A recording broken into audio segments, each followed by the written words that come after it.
Salam Mancakrida bermakna. Persis 1 tahun yang lalu, 17 Agustus 2024, saya sedang dalam perjalanan untuk mengisi sebuah program experiential learning, tepatnya di daerah Bumi Jawa, Kabupaten Tegal.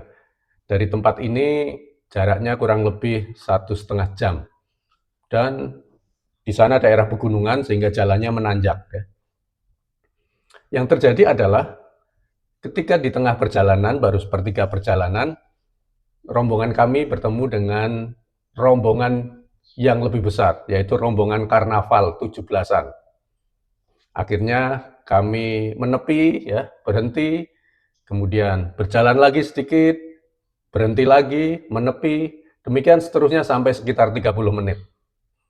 Akhirnya karnaval itu selesai, kami melanjutkan perjalanan, mulai naik, menyusuri pegunungan yang indah, dan pada seperempat perjalanan terakhir, tepatnya di daerah Bojong kami bertemu lagi dengan rombongan karnaval yang jauh lebih besar, lebih panjang, lebih meriah. Dan yang ekstrim saat itu jalannya adalah naik Jadi kami arah naik, sementara karnaval itu arahnya turun. Dan kami jauh lebih lama menunggunya. Mobil itu jalan 1 meter, berhenti. Jalan lagi 2 meter, berhenti. Lebih banyak berhentinya, dalam waktu hampir 1 jam.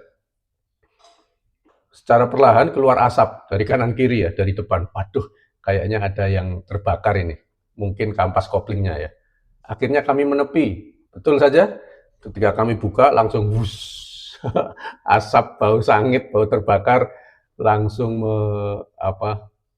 langsung kami cium Waduh, ini nggak bisa lanjut ini, harus menunggu. Itu yang pertama. Kedua, nggak bisa lanjut karena karnaval masih jalan Nah, setelah menunggu sekitar 40 menit, karnavalnya sudah selesai, akhirnya kami bisa lanjut jalan, walaupun sisa-sisa bau itu masih menyertai kami. Nah, pengalaman apa yang bisa saya refleksikan dari kejadian tersebut?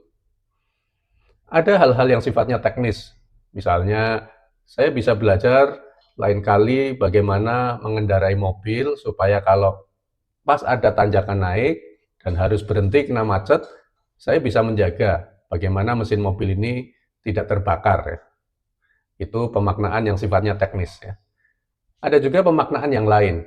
Saya juga memaknai begini, wah dari kejadian itu saya belajar sabar, belajar menerima kenyataan.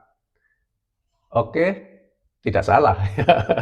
Tapi saya juga bisa belajar hal-hal yang lain. Misalnya, dari kejadian itu, saya belajar bahwa kalau kita membuat perjalanan, kita harus tahu konteksnya. Kita jalan kemana, di sana ada apa, waktunya kapan, sehingga kita bisa memperkirakan apakah perjalanan kita akan menemui hambatan atau tidak. Baik, semua itu bisa kita baca di pos keempat, yang saya tuliskan bahwa ada 3 dimensi pemaknaan pengalaman, yaitu makna spesifik atau khusus, makna non-spesifik, dan makna metaforis. Sedangkan bagaimana cara memaknakan pengalaman, saya mengutip dari Priest and Cass, itu ada 6 jenis cara memaknai pengalaman. Yang pertama, letting the experience speak for itself. Yang kedua, speaking for the experience. 3, debriefing or funneling the experience. Yang keempat, directly front-loading the experience. Kelima, framing the experience. Dan yang terakhir, indirectly front-loading the experience. Nah, dalam pos keempat, saya tulis penjelasannya disertai contoh-contohnya. Gimana? Menarik Experiential learning itu ternyata bisa dimaknai dengan berbagai sudut dan dimensi. Salam Mancakrida bermakna.